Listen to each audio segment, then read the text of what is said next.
Hi guys, welcome back to the channel. My name is Dave, and today I want to talk about NANC and GOP from Subversive ETFs. I love this name. It's appropriate as we have this ETF showdown of Democrats versus Republicans. Let's have some fun. Let's see what Congress has decided to do here, right? This is Congress people and their families picking stocks and letting the world know about it so they can end up in these ETFs. Let's see who cheats better.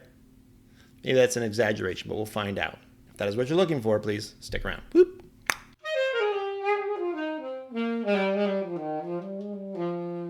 So before we jump into this, let's bring out the two contestants that we have here. So I'm gonna get right in the middle, right? Because that's how Dave is. Dave is in the middle. So there's no need to make any comments down below because I'm in the middle. All right. But on my left, we have NANC. So come on up. Don't be shy. Come on. There we go. There we go. See? See? So Nancy represents NANC. This is the left side. On the right side here, come on up. I know it's called GOP now, but it was called KRUZ. So Teddy, Texas, come on up. There we go. There we are. Yeah, don't be shy. All right. And then I'm going to get out of the way. WWF style. We're going to see who wins this thing. All right. Time to move on to the real review. I don't want you to think I make clickbait type videos. I don't do things just for views. You probably know that by now.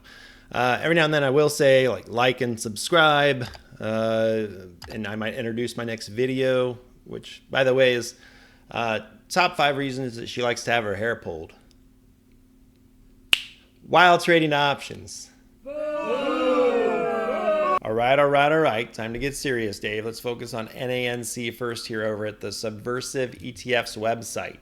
Now, this one is the Unusual Whales Subversive Democratic Trading ETF. They invest in equity securities purchased or sold by Democratic members of Congress and their spouses. Investments by members of Congress and their spouses must be disclosed pursuant to the Stop Trading on Congressional Knowledge Act or the Stock Act. Stock Act filings are filed with either the Senate, Public Records, or the Clerk of the House of Representatives and made available online pursuant to the yada yada yada. Now, the fund will not consider investments by any U.S. Congressperson who is not registered as a member of the Democratic Party or their spouse. So NANC obviously is all about the Democratic Party, and on the other side we have GOP for the Republicans.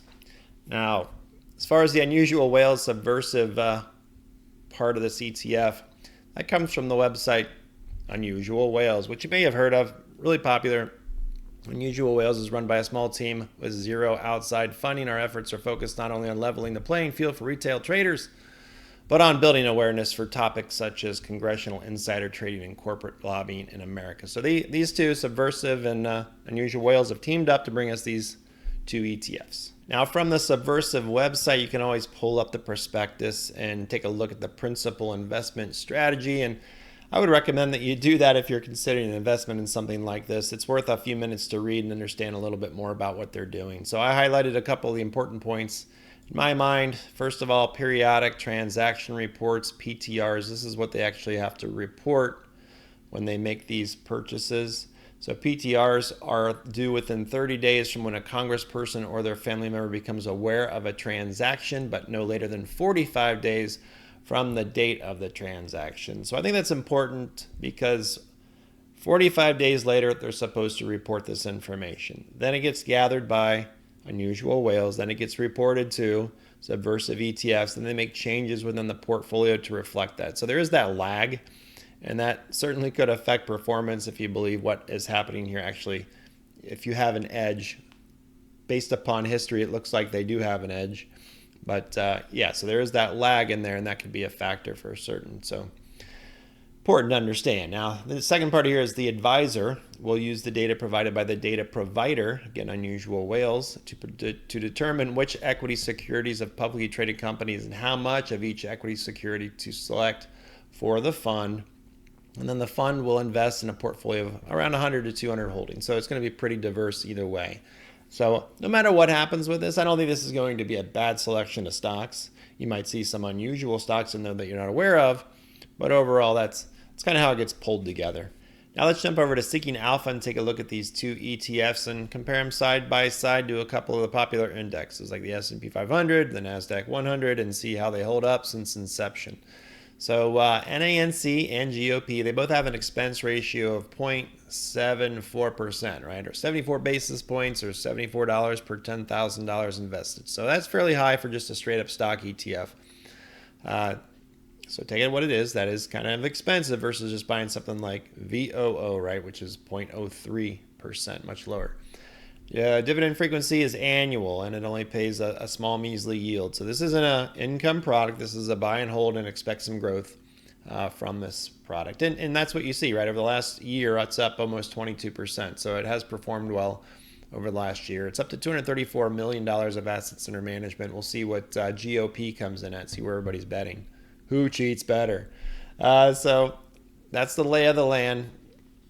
And if we look at the top 10 holdings, we're going to find NVIDIA, Microsoft, Amazon, Alphabet, Apple, Artivion, which is a medical device supplier.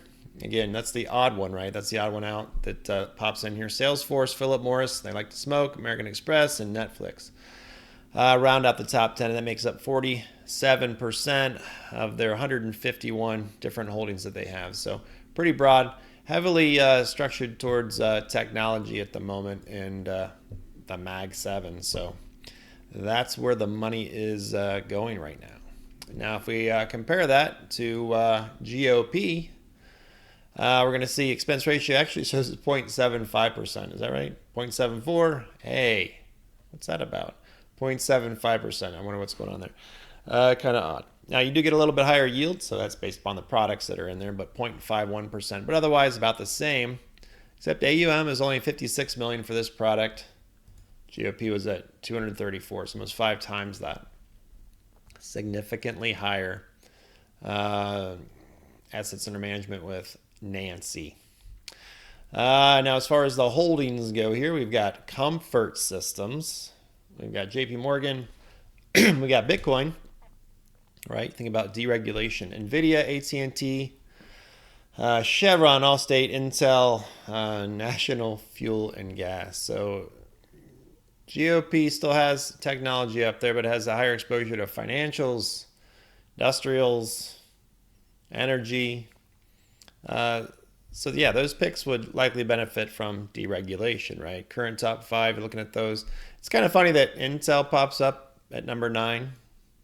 I did see this earlier, and I went back and I looked at the end of 2024. Intel was 1.9%, so it's not like it's changed. Intel is what it is. It's now 2%, but the stock value's changed, so it really has not moved at all.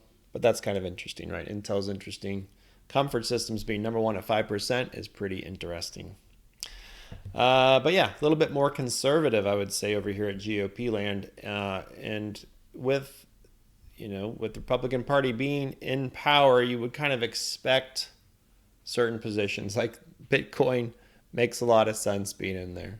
So rather interesting. Anyway, let's compare these to some of our stalwarts here, which is the S&P 500 and QQQ since inception. And inception goes back to February 7th of 2023. So this is looking at total return for all these, and we see that NANC is up nicely, up at 71.5%. GOP is up 41%. VOO is up about 60%, and QQQ up over 85%. So good returns, but it's interesting, right? GOP lagging everything here. NANC's coming in pretty strong, being high tech exposure, so more like QQQ, but lagging QQQ while being ahead of the S&P 500. Again, that's total return since inception. So both are performing well, but it's not like they're pulling away. Does that have to do with the lag that we see with these with the timing here, the 45 days? And then you got to put it in, right? And you've got to rebalance the portfolio every so often. Maybe, I'm not sure. It's just an interesting product, and one that I've been watching for a while. Now that we've had some time with it, it was worth going to take a little bit of a deeper look. So nothing that I'm going to be adding to my portfolio right now, but an interesting product. And I think the Unusual Whales website is definitely worth taking a look if you are curious about this idea and want to go in more depth. By the way, all the charts I've been showing come from Seeking Alpha, and I am a Seeking Alpha affiliate. Personally, use Seeking Alpha every day, not just for getting updates on the market, but also for research on the many alternative ETFs that I cover. So if you are looking for a stock and ETF research tool, consider Seeking Alpha and check out the links below for discount offers. So there you go. Let me know what you think about these two products, GOP, NANC from Subversive ETFs. I find it's a rather intriguing idea and something worth following along with, especially not necessarily buying the ETFs, but understanding what these Congress people are up to and what they are buying and why. It's always nice to know. Now, if you have any questions on any of this, please ask down below. If you like this type of content, like and subscribe for the hair pulling video. And we'll see you next time. Have a great night. Take care. Whoop.